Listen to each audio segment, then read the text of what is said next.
Mesothelioma is one of the world's deadliest forms of cancer. For decades, scientists have struggled to unlock the mysteries of the disease.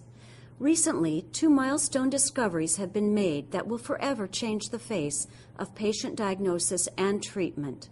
The groundbreaking work came from an international team of scientists led by Dr. Michele Carbone at the University of Hawaii Cancer Center.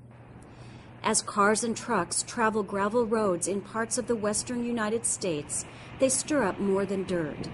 The dust left behind can contain such high levels of the mineral aragonite that those breathing the air may be at an increased risk of developing mesothelioma, an aggressive cancer of the lining of the chest and abdomen, normally associated with asbestos exposure.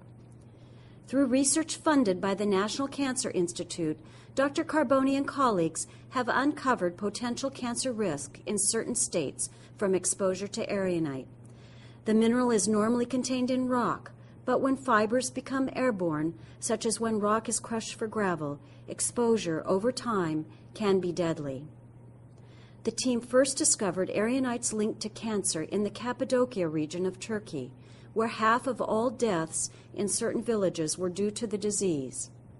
Dubbed death villages, many of the homes were built from local rock that contained aragonite, and high concentrations were detected in the surrounding area.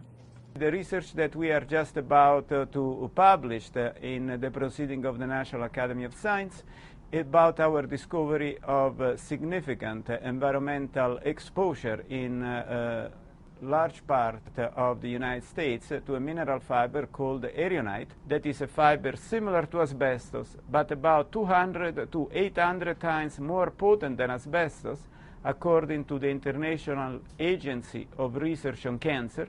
We have now uncovered significant exposure to aragonite in several states in the United States of America.